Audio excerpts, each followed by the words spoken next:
महाराष्ट्र सरकार मंदिर और मंदिर के ट्रस्टी के संबंध में एक ड्राफ्ट निकाला है, जिसका विरोध मंदिर के ट्रस्टियों के साथ साथ विश्व हिंदू परिषद कर रहा है। सर, क्या मांग है, क्या वो ड्राफ्ट में सरकार का जिक्र किया गया है, क्यों आप लोगों का विरोध है? देखिए, महाराष्ट्र सरकार ने एक प्रस्तावित कायदा लाया है, उसका नाम है मंदिर इनामी ज़मीन हक्क निर्मूलन कायदा। इसकी बेसिक ऐसा है कि जो मंदिर का ज़मीन है उसका यूज़ चेंज करे, कुछ ज़मीन जो अतिक्रमित हो गई है उसको लीगलाइज करे, और इसमें जो बहुत लीगलिटी चल रही है, झगड़े चल रही है, वो ख़त्म करे। सरकार की ऐसी मनीषा है, सरकार की भावना अच्छी है, लेकिन ज़्यादा अभ्यास न करते हुए ये प्रपोजल लाया है, इसलिए इसमें बहुत आक्षेप हमारे माने मंदिरों के विश्वस्तों के। मुख्य आक्षेप यह है कि संविधान ऐसा कहता है कि हमारा धार्मिक आरक्षण व्यवस्था करना, उसका व्यवस्थापन करना, ये हमारा जिम्मेवारी है, हमारा अधिकार है, उससे हमको वंचित किया जाता है। एक तरफ तो वक्फ की जो प्रॉपर्टी है उसको सरकार संरक्षित करती है, दूसरी तरफ मंदिरों की जो ज़मीन है उसको आप खुला कर रहे हैं। खुला करने से दो बातें हो गई कि लोग कम दामों में मंदिरों की ज़मीन चले जाएगी, दूसरा जो अतिक्रमण करने वाले हैं उनको बढ़ावा मिलेगा, चलो भाई थोड़ा सा पैसा देकर अपन लीगलाइज कर देते। ये मेन आक्षेप है। तो हमारा कायदा में सुधार ऐसा चाहिए, इसलिए हमने कहा इसको पूरा खारिज करो। एक अभ्यास समिति ने करनी चाहिए, अभ्यास समिति ने पूरा अभ्यास करके सारे लोगों से मिलकर एक नया ड्राफ्ट इसको बनाना चाहिए, जिसमें मंदिरों को जो पैसा मिलना चाहिए वो मिलता रहेगा। क्योंकि जिन्होंने ज़मीन दी है उसकी भावना ही यह है कि जब तक सूरज चांद रहेगा मंदिरों के नाम से ज़मीन रहेगी और मंदिरों से पैसा मिलते रहेगा। आज क्या हो जाता है, कोई खेती की ज़मीन लेता है, बटे में लेता, मंदिरों को उसका एक पैसा नहीं मिलता। महाराष्ट्र में बहुत सारे मंदिर हैं कि जिनकी 500 एकड़ ज़मीन है लेकिन दिया बत्ती के लिए पैसा नहीं है। तो ये जो वास्तविकता ये दूर हो, हमें भी ऐसा लगता है कि इसका एक लीगल समाधान, जिससे आगे 50 साल में एक भी लीगल कॉम्प्लिकेशन नहीं होने चाहिए और ऐसा होना चाहिए, इसलिए हम इसका विरोध कर रहे हैं। क्या तुम अभी सरकार ने जो ड्राफ्ट किया मंदिरों के संबंध में, हाँ। तो क्या उस ड्राफ्ट की वजह से जो मंदिर का जो ट्रस्टी है उसके अधिकार का हनन हो रहा है? बिल्कुल हनन, दो चीज़ों से हनन हो रहा है। एक तो उसका जो मौलिक अधिकार है कि मैं मेरी संपत्ति का संरक्षण व्यवस्थापन करूं, उसका हनन हो रहा है। दूसरी बात है कि मेरी जो आज ज़मीन है वो ज़मीन के पैसे मिलने की मेरी जो संभावना है वही ख़त्म हो जा रही है, और पैसा मिलेगा तो 10% पैसा मिलेगा, तो उस पर सरकार का अधिकार हो जाएगा? नहीं, सरकार का अधिकार नहीं होगा। सरकार माने लीगली लोग उसको बेच पाएंगे, आज बेच नहीं पाते, फिर भी लोग ऐसा वैसा रास्ता निकल के मंदिर की ज़मीन बेची जाती है, और ऐसा होगा तो इसको लोगों को खुली छूट मिल जाएगी।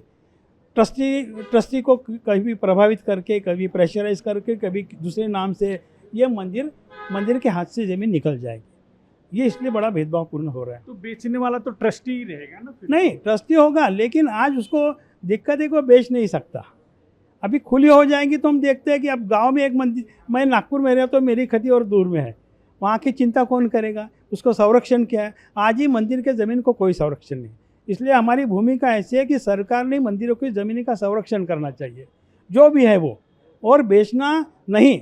जो आज कस रहे, बटाई से कर रहे, वो जैसे हम किराए से मकान देते तो अपेक्षा रहती है कि मुझे किराया मिलना चाहिए, 2 साल बाद किराया भी बढ़ना रहता, यही रहती है ना।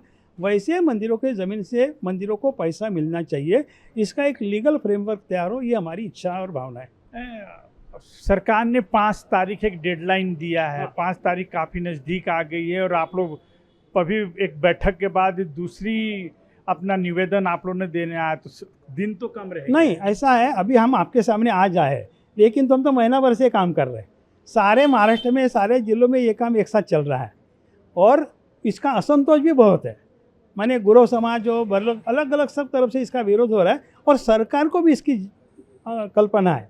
तो हमारा पूरा अपेक्षा ऐसी है कि सरकार 5 तारीख के बाद एक तो समय बढ़ाएगी, दूसरी बात इसकी एक नई समिति डिक्लेयर करेगी। वो डिक्लेयर होने के बाद फिर नया कायदा कैसा हो, ऐसा एक ड्राफ्ट हम सारे लोगों से मिलकर उसको बनाएंगे और इसका समाधान वन फॉर ऑल करेंगे। कितने मंदिर इफेक्टेड होंगे? अरे बाप रे, उसके तो कोई गिनती नहीं। इसलिए हमारी डिमांड एक है कि आज महाराष्ट्र में जो मंदिरों की ज़मीन और ज़मीन के अतिक्रमण है, उसका एक सेंट्रलाइज डिपॉजिटरी तैयार करें। टेक्नोलॉजी और गवर्नमेंट मशीन के हिसाब से हर का एक प्रकार मैपिंग हो, लिखा पढ़ी हो एक जगह वो आए। आज कहीं पर ये जानकारी नहीं है, महसूल की बात भी नहीं है। कुछ मंदिर के ट्रस्टी भी इस वक्त हमारे साथ है। बहुत प्राचीन मंदिर है आदर्शा का, क्या आपत्ति है इससे सरकार की इस ड्राफ्ट से आपको? नहीं, जो भी ज़मीन लोगों ने उस वक़्त दी है, आज चैरिटी कमिश्नर के पास उसका रिकॉर्ड है मंदिरों का, और वो कल चल के सरकार अपने हाथ में ले लेगी या उसका विलेवाट लगाने की, तो मंदिर को बहुत सारी तकलीफ होंगी कि आज मंदिर के बाद जो ज़मीन है उसमें वो डेवलपमेंट करता है अपने मन से, अपने से, फिर रिस्ट्रिक्शन आ सकते हैं। आपको लग रहा है सरकार की नज़र मंदिरों पे है? नहीं, सरकार की मदद नहीं, बस जो भी कायदा बन रहा है वो मंदिरों के हित में बने। आप भी एक मंदिर के ट्रस्टी है, क्यों विरोध कर रहे हैं आप? हमारा ज़मीन एक महानगर पालिका ने अतिक्रमण कर लिया, खुद कॉरपोरेशन ने। तो अभी बोलते ना, राजा ने सजा दी और बारिश ने पीटा, तो जाएंगे कहाँ? तो ऐसी गति होगी हमारी, तो कहीं हमारी सुनवाई नहीं है। तो मेरा मठ है करीबन 60-70 लाख से मैं उतर गया यहाँ कोर्ट कचहरी में आते आते। बाकी कोई ये नहीं, कॉरपोरेशन भी हमारे ऊपर बुलडोजर चला रही, और ये तो they want to solve our entire property. तमाम ट्रस्टी है विश्व हिंदू परिषद के नेतृत्व में पहुंचे। हाँ सर, आप भी एक ट्रस्टी है, क्या क्यों विरोध कर रहे हैं? आप एडवोकेट भी है, क्यों विरोध क्यों आखिर? आपने जैसे बोला, मैं एडवोकेट भी हूँ, ट्रस्टी भी हूँ और विश्व हिंदू परिषद का कार्यकर्ता हूँ, समाज के लिए काम करता है। देखिए, मंदिर हजारों सालों से हमारे समाज का शक्ति केंद्र, प्रेरणा केंद्र, ऊर्जा केंद्र रहा है, और इसीलिए वो शाश्वत पूजा होती रहे। इसलिए कई सालों से, 500-1000 सालों से लोगों ने, सेठ साहूकारों ने, राजा ने वहाँ पर दान में ज़मीन दी है, दान में ज़मीन दी है। और वो दान इसलिए दिया है कि इस माध्यम से मंदिर की पूजा अर्चना होते रहे और समाज में प्रेरणा मिलती रहे। लेकिन ऐसा करते करते कुछ वहीवाटदार या उस समय के ट्रस्टी बोलो, उन्होंने दुर्लक्ष्य हो गया, इसलिए कुछ लोगों ने उस ज़मीन के ऊपर कब्जा कर लिया है। अब ज़मीन के ऊपर कब्जा करने के बाद में शासन देखता है कि जिसने कब्जा किया है उसको वो ज़मीन मिल जाए। हम उसका पुरजोर विरोध करेंगे कि ज़मीन उसको क्यों मिले भाई, वो तो मंदिर की ज़मीन है। तो जब मंदिर को वापस करने का प्रयास शासन ने करना चाहिए, तो शासन तो उल्टा कर रही है, जो अतिक्रमित है उन्हीं को ज़मीन देने का प्रावधान रख रही है। क्या रेवेन्यू डिपार्टमेंट के पास इसका रिकॉर्ड नहीं है? रेवेन्यू डिपार्टमेंट के पास में इसका अवश्य है रिकॉर्ड, लेकिन वो रिकॉर्ड का अभ्यास करना और देखना, आज का मिनिस्टर वो मिनिस्ट्री से आया है, लेकिन काम करने वाले जो लोग बैठे हैं ड्राफ्टिंग कमेटी में, वो किस विचारधारा वाले लोग बैठे हैं पता नहीं उन्होंने। तो क्या लग रहा है आपको, क्यों विरोध कर रही है? आपकी तो सरकार है। हमारी सरकार है, लेकिन हमारा जो समाज है वो मंदिर से केंद्रित है।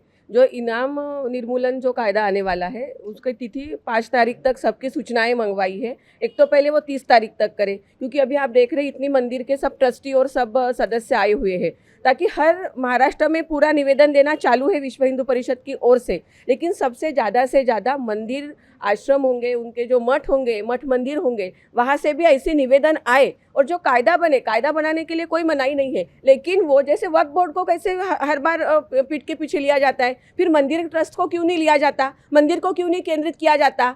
जो हमारा हिंदू समाज है मंदिर को लेकर चलता है। जो भी है, मंदिर हमारे सक्षम होने चाहिए, ना कि उसका हनन होना चाहिए। इसलिए जो कायदा की सूचनाएं मंगवा रहे हैं, उसकी पहली तारीख बढ़वाए। 30 तारीख होने वाली है ऐसा हम लोग सुन रहे हैं, और पूरी सूचना का अभ्यास करके जो समिति गठन होने वाली है, वो उसका पूरा अभ्यास करके मंदिर के फेवर में जो हो वैसा कायदा बने, बस यही हम लोग चाहते हैं। इसलिए इस कायदा का विरोध है। वक्फ बोर्ड का जिक्र किया आपने भी, वक्फ बोर्ड का जिक्र किया, लेकिन सरकार तो बोलती है कि वक्फ जो कायदे में है उसी के हिसाब से चलेंगे। नहीं, आप देखेंगे कि ये कायदा जो प्रस्तावित है उसमें लिखा ही हुआ है कि ये कायदा वक्फ और कुछ कायदों को लागू नहीं होगा, स्टार्टिंग में इसमें लिखा है। तो ये तो पहले से क्लियर हो जाता है कि वक्फ लागू होने वाला नहीं है। ये देवस्थान कायदा है, माने देवस्थान माने हिंदू देवस्थान की ज़मीन के लिए ही मर्यादित ये कायदा है। वो भी एक आक्षेप का विषय है कि आपको करना है तो चर्च की ज़मीन का हिसाब कौन क्यों नहीं कर रहे, मस्जिदों की ज़मीन का हिसाब क्यों नहीं कर रहे? ये कब करेंगे आप? आपको सिर्फ मंदिरों की ज़मीन दिख रही है क्या?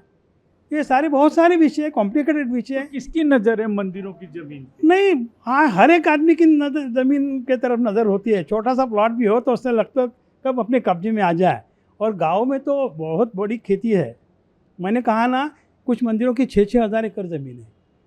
तो आप ही सोचिए किसकी नज़र उसके ऊपर होगी। 4.5 लाख हेक्टेयर एक ज़मीन करीबन 4.5 लाख हेक्टेयर ज़मीन है। और इसमें भी अब और एक एंगल इसमें है कि मंदिरों के आजू बाजू में मंदिरों के आजू बाजू में जो परधर्मीय हैं उन्होंने जो मंदिरों पर अतिक्रमण किया है, ये ज़मीन खुली होने के बाद उनके हाथ में वो ज़मीन जा सकती है। आज के डेट में ये हो रहा है, जब हम कार्यकर्ता जा रहे हैं मंदिरों में विजिट कर रहे हैं, वहाँ पर यह नज़र में आ रहा है कि इस मंदिरों की ज़मीन को वो लोग ज़्यादा दाम दे खरीदने को तैयार है।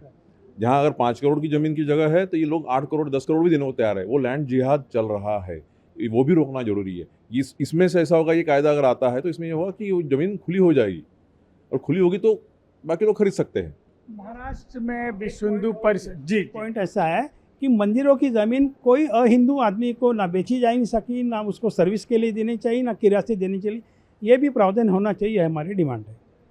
विश्व हिंदू परिषद और मंदिरों के ट्रस्टी आज नागपुर के डिविजनल कमिश्नर ऑफिस में पहुंचे हुए हैं। अपनी नाराज़गी उन्होंने यहां पे दर्ज कराई। उन्हें कहीं न कहीं ये शंका, डर सता रहा है कि वक्फ बोर्ड की ज़मीन को सरकार संरक्षण दे रही है, चर्च की ज़मीनों को संरक्षण दे रही है, बाकी लैंड जिहाद की तरह ये बातचीत सामने आ रही है। कहीं न कहीं मंदिरों की जगहों पर किसी न किसी लोगों की नज़र है। और इन्होंने ये भी कहा कि जो कायदा ड्राफ्ट किया गया है, जो कानून ड्राफ्ट किया गया है, उसमें संशोधन दिया जाए और आपत्ति की जो तिथि 5 तारीख जून दर्ज की गई है उसको लगभग 30 तारीख तक बढ़ाई जाए। कैमरा पर्सन भूषण के साथ योगेंद्र तिवारी, इंडिया टीवी, नागपुर।